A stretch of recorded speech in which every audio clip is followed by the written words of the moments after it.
जैसा देश वैसा वेश, देखते रहिए आपका संदेश हवा सिंह चहल के साथ।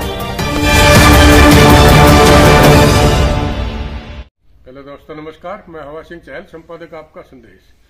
दोस्तों, आज मैं एक ऐसे नेटवर्क के बारे में आपको एक ऐसी हस्ती से मिलाना चाहता हूं जिन्होंने बहुत ही छोटे लेवल से शुरुआत करी और आज बहुत बड़े डायमंड हैं। तो दोस्तों, हर आदमी के अपने सपने होते हैं। अगर आप सपनों को पूरा करना चाहते हैं तो बगैर नेटवर्क के आप अकेले नहीं कर सकते, क्योंकि या तो आपके पास बहुत ज़्यादा पूंजी होनी चाहिए या फिर आपके ऊपर बहुत बड़ा किसी का हाथ होना चाहिए, तब आप थोड़ा बहुत कामयाब हो सकते हो। लेकिन इसके अंदर चाहे आप कितने ही पढ़े लिखे हो, न कोई ज़्यादा क्वालिफिकेशन की जरूरत है। एक नेटवर्क आपने बिल्ड करना है और स्किल आपके अंदर होना चाहिए, तो उसी से आपका ऐसा काम स्टार्ट हो जाएगा बगैर पूंजी के, और इतना ज़बरदस्त आप का काम पूरा हो जाएगा कि जिससे आपके सपने पूरे हो जाए। तो आइए मैं आज आपको ऐसी एक हस्ती से मिलाता हूँ, डॉक्टर सुरेंद्र वत्स, जो बहुत बड़े नेटवर्कर और एक मैं कहूँगा कि नेटवर्क किंग हैं। उनसे आपको मिलाता हूँ और एक रोहतक सेमिनार की आपको एक वानगी दिखाता हूँ। आइए लिए चलता हूँ आपको नव निर्माण वंडर वर्ल्ड रोहतक में। ज्यादा मुंह फुलावे हैं, रूस के बैठ जाएंगे, रिश्तेदार आओगे फिर मना के लाया उसने। तो दो पैसे अगर आगे के ठीक ठाक सा नाम हो गया, कोई नहीं, उससे सब अपने आप आऊंगे, चिंता करने की जरूरत नहीं है। तो प्राथमिकता की मैं बातचीत कर रहा था, और ये प्राथमिकता हर किसी क्षेत्र में जरूरी है। अगर कोई क्रिकेट में आज बहुत बड़ा काम कर गया, सचिन तेंदुलकर कर गया, विराट कोहली कर रहा है, तो ऐसे ही कर रहा है क्या? सब कुछ छोड़ के क्रिकेट के पीछे लग जाए। आपने विराट कोहली के जीवन की वो घटना सुनी होगी कि वो दिल्ली में मैच खेल रहे थे, टेस्ट मैच चल रहा था। रात को मतलब शाम को जब पारी खत्म करके आए तो रात को उसके पिताजी की डेथ हो गई। अब आम अपने समाज में तो ये कहेंगे कि यार खेल कूद और पढ़ाई लिखाई और व्यापार पैसा साइड में, पहले जाके ना पिताजी का दाह संस्कार करो, सबसे जरूरी काम वो है। लेकिन विराट कोहली ने अपनी टीम के लिए अगले दिन जाके बैटिंग करनी थी, नो डाउट हो गया था। तो विराट कोहली अगले दिन क्रीज में गया अपनी टीम को खिलाने के लिए। उसने बस ये सोचा, पिताजी अगर चले गए ना तो दाह संस्कार में नहीं करने जाऊंगा तो कोई बात नहीं। तो उस प्रकार का कमिटमेंट और उस प्रकार का ध्यान देना पड़ता है हर किसी व्यक्ति को जिसने कुछ बड़ा काम किया।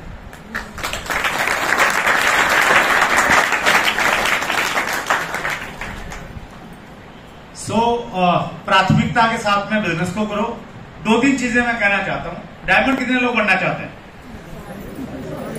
सारे बनना चाहें? अच्छा, डायमंड बनने के लिए कितना बिजनेस चाहिए? कितना चाहिए? मात्र 50 करोड़। पीछे भाई बैठा कह रहा मेरा 40,000 नहीं हो रहा। आप 50 करोड़ की बात कर रहे हो। असल में जो हम अपने दिमाग से लागे रहे हैं ना, फिर 40 भी नहीं होता, और जब सिस्टम के साथ में काम करें तो 50 करोड़ ऐसे होने लगे।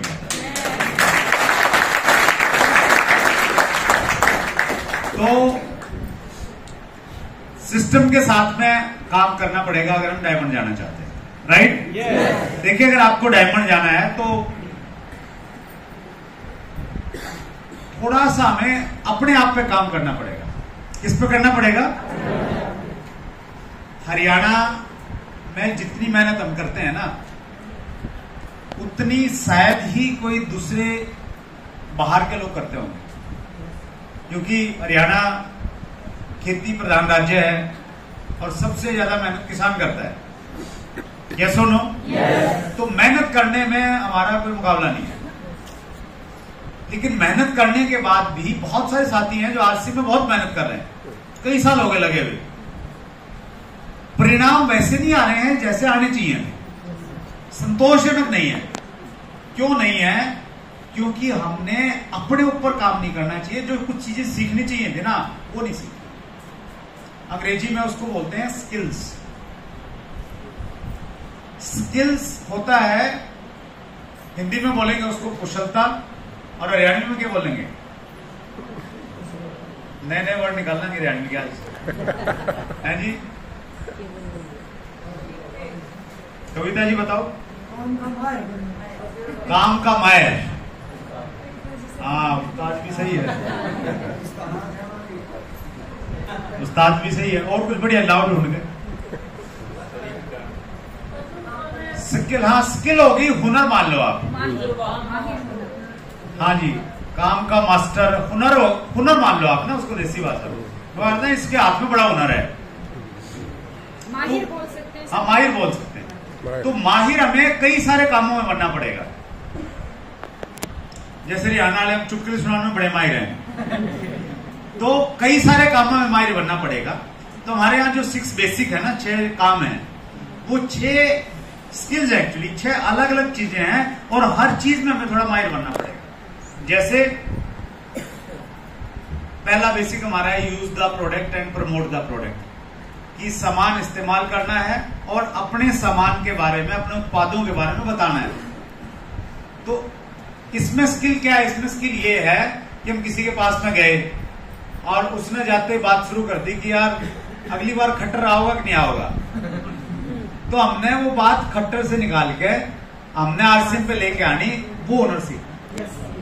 हमने ये कहना है जी खट्टर आओ कि और कोई आओ, अपना तो कोई करदा नहीं, अपने पास मैं एक ऐसी चीज आपके पास में लेके आया हूं, कोई भी आ जाओ, सरकार आपकी खुद की बनेगी, आपके हाथ में इतनी पावर आ सकती है आने वाले टाइम में, एक ऐसी चीज है मेरे पास। तो आके बातचीत को कहां पे लेके आना? आरसीएम पे लेके आ जाए। हाँ बिल्कुल, कुछ भी बोले ला के आरसीएम के प्रोडक्ट पे ले आओ, महिला सशक्तिकरण पे लेके आ जाओ उस बात को, रोजगार पे लेके आ जाओ, किसी चीज पे लेके आ जाओ। तो वो एक स्किल है। दूसरा जैसे काम है हमारा, सेकंड जो बेसिक है, वो कहता है कि अपने सपनों की और जानकार लोगों की सूची बनाइए। तो इसमें हमें थोड़ा सा सीखना पड़ेगा। जैसे ही कोई व्यक्ति को हम ज्वाइन करवाते हैं, तो ज्वाइनिंग करवाने के बाद में बहुत गंभीरता के साथ में, सीरियसली उसके पास में बैठ के आरसीएम की डायरी खुलवाओ, उसकी कॉपी जो आती है, और आरसीएम के पेन से उसको बोलो कि भाई जिंदगी में क्या क्या आपके सपने थे, क्या क्या आप चाहते हो जिंदगी में, वो डायरी में लिखना। बहुत इंपॉर्टेंट काम है, पहले दिन करने का। आप देखते होंगे कि आपकी टीम में बहुत सारे लोग जुड़ते हैं और आप उनके पीछे लगे रहो, डायमंड क्लब कर ले, डायमंड क्लब कर ले, डायमंड क्लब कर दे, करें हैं? नहीं करते। थोड़े दिन खरीदारी करेंगे, उसके बाद छोड़ जाएंगे। क्यों छोड़ जाते हैं? क्योंकि उनका आरसीएम में आने का कोई कारण था नहीं स्ट्रॉन्ग, करने का उनके पास में कोई कारण है नहीं। जिसके पास में कोई कारण बन जाता है बाय डिफॉल्ट, वो बड़ा काम कर जाता है। जैसे मेरे लिए कारण बना आरसीएम में, क्या बना कि मुझे पैसे की जरूरत थी, पैसे की अहमियत मेरे को मालूम चल गई थी, और मेरे को लग गया था कि आरसीएम से पैसा आ सकता है। उस कारण की वजह से मैं छोड़ के नहीं गया, उस कारण को मैंने बना लिया कि मेरा कारण है। अभी राजेश जी आपके बीच में थे, बोले कि पानीपत में गया, मेरे को सीट नहीं दी, बोले कि ये तो बड़े लीडरों के लिए, आपको नहीं मिलेगी। तो उन्होंने उसको कारण बना लिया कि मैंने आरसीएम इसलिए करना है ताकि इतना बड़ा लेवल लूं कि कोई मेरे को उठा नहीं पाएगा। तो जब तक वो कारण नहीं होगा ना किसी के पास में, कोई नहीं कर पाएगा। हर रोज तक में 10 नई कंपनी आती है, आती या नहीं आती? और आप जिसको भी ज्वाइन करवाते हो उसके पास में वो पहुंच जाते हैं, यार ये आरसीएम करता होगा, ये जरूर कर सके, जाकर उसके कान में फूंक मार देंगे। तो अगर उसके पास में कोई बड़ा कारण नहीं है, कोई उस प्रकार की चीजें नहीं है, तो वो छोड़ देगा और कहीं जा सकता है। तो सबसे पहला काम ये है कि आप उसका बिल्कुल सीरियसली पेपर के ऊपर में, डायरी में उसकी लिस्ट बनाओ कि भाई क्या क्या चाहिए आरसीएम से। बहुत इंपॉर्टेंट। और मैं आपको अपने अनुभव के आधार पर कह रहा हूं कि अगर आप किसी भी चीज को बार बार सोचोगे, वो चीज आपको मिल जाएगी। हमने मिलके ड्रीम बुक बना रखी, फैमिली ड्रीम बुक है हमारी। परिवार में बच्चों के सबके सपने उसमें हम लिखते हैं, और हमने जो जो भी लिखा आज तक वो सारा का सारा पूरा हो।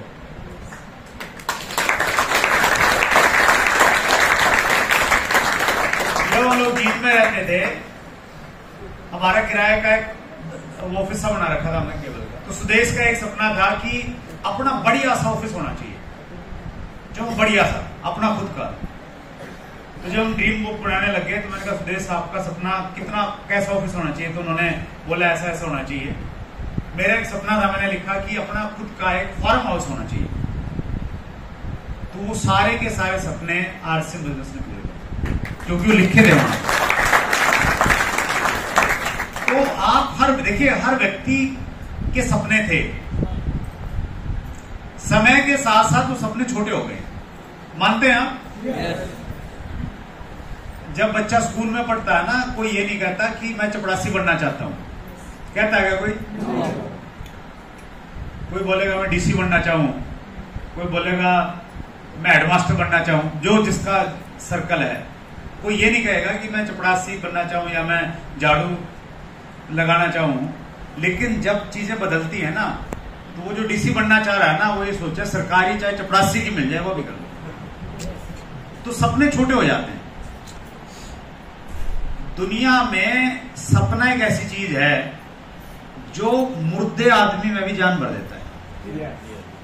एक कहावत है कि जिस प्रकार कोई भी वाहन ईंधन के बिना नहीं चल सकता, उसी प्रकार से कोई भी इंसान सपने के बिना जिंदगी में आगे नहीं बढ़ सकता। आप मर्सिडीज लिया हो, बढ़िया गाड़ी, बढ़िया इंजन, सब एक नंबर का, अगर उसमें ईंधन नहीं डालोगे तो चल जाएगी? बिल्कुल नहीं चलेगा। जो ला लो आप, कितनी महंगी हो, कितना बढ़िया इंटीरियर हो, बिल्कुल नहीं चलेगा। और उस मर्सिडीज की बराबर में पुरानी 1990 मॉडल मारुति 800 पकड़ लिया कितनी देर, अस्थि पिंजर जमा हिले पड़े सारे। लेकिन अगर फ्यूल उसमें है ना, पेट्रोल भरा हुआ है बढ़िया, स्टार्ट करोगे वो चलेगी कि नहीं चलेगी? वो चलेगी। एक आदमी कितना भी एजुकेटेड हो, कितना भी पढ़ा लिखा हो, कितने भी अच्छे घर का हो, अगर उसके पास में सपने नहीं है, अपने क्या नहीं है? सपने नहीं है, जिंदगी में नहीं करना है, तो वो उस मर्सिडीज की तरह से है जिसमें फ्यूल नहीं है तो कुछ नहीं है, किसी काम की नहीं बात। और एक गरीब आदमी, नए टाइम पे पढ़ाई लिखाई हुई, नए परिवार में ज्यादा पढ़े लिखे लोग हैं, गरीब, बिल्कुल गांव का सबसे गरीब आदमी, अगर उसके बड़े बड़े सपने हैं तो उस मारुति 800 की तरह है, वो सबको पीछे छोड़ के सबसे आगे निकल सकता है। ये हमें हर आदमी को दिखाना पड़ेगा। पहले तो उसके सपने निकालने पड़ेंगे और फिर दिखाना पड़ेगा कि आज से पूरे हो सकते। उदाहरण है ना आपके पास में कितने सारे।